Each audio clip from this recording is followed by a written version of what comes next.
SC ST OBC రిజర్వేషన్లు ఎన్ black వాళ్ళ జనాభా దామాషా ప్రకారం ఎస్సీ ఎస్టీలకు రిజర్వేషన్లు అమలు చేయడం, ఓబీసీలకు గతంలో చంద్రశేఖరరావు గారు మేము 34% ఇస్తే ఆయన 23%కి తగ్గించి కుదించి ఎన్ బ్లాక్ 23% రిజర్వేషన్లు అమలు చేశాడు. ఈరోజు యాజ్ ఇట్ ఈజ్గా 42% ఎన్ బ్లాక్ రిజర్వేషన్లు ఇవ్వాలి ఓబీసీలకు అని మాత్రమే చట్టంలో ఉంది. కానీ దురదృష్టవశాత్తు కేంద్ర మంత్రి కిషన్ రెడ్డి గారు, బండి సంజయ్ గారు వారు చట్టాన్ని చదివినరా చదవలేదా, లేకపోతే రాజకీయ ప్రేరేపితమైన ఆలోచనలతోని చదవకుండానే కళ్ళు మూసుకొని మాట్లాడుతున్నారా నాకు తెలీదు. ఈరోజు మీరు ముస్లింలకు రిజర్వేషన్లు ఇస్తున్నారు కాబట్టి మేము 42% అడ్డుకుంటున్నాము అని వితండవాదం చేస్తున్నారు.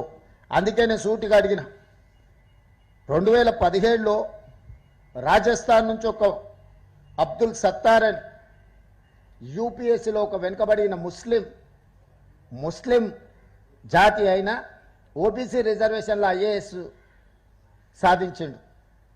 అదేవిధంగా 1971 నుంచి నూర్ భాష కానీ, దూదేకుల కానీ ఇతర వివిధ వృత్తులను చేపట్టే ముస్లింలకు చట్టంలోనే రిజర్వేషన్లు ఉన్నాయి. ఆ రిజర్వేషన్లు మహారాష్ట్రలో ఆర్ఎస్ఎస్ కేంద్ర కార్యాలయంలో మహారాష్ట్రలో ఉన్నాయి, నరేంద్ర మోడీ జన్మించిన గుజరాత్లో ఉన్నాయి, నరేంద్ర మోడీ ప్రాతినిధ్యం వహిస్తున్న ఉత్తరప్రదేశ్లో ఉన్నాయి.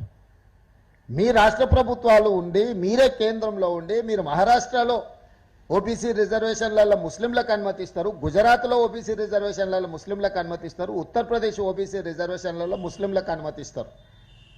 నరేంద్ర మోడీ గారు ఒక అడుగు ముందుకేసి ఆయన ఇంటర్వ్యూలోనే చెప్పాడు, నేను ముఖ్యమంత్రి అయిన తర్వాత గుజరాత్లో రిజర్వేషన్లు పెంచడమే కాదు ముస్లింలకు బీసీ రిజర్వేషన్లు ఇచ్చిన నేను అని నరేంద్ర మోడీ గారు స్వయంగా చెప్పారు.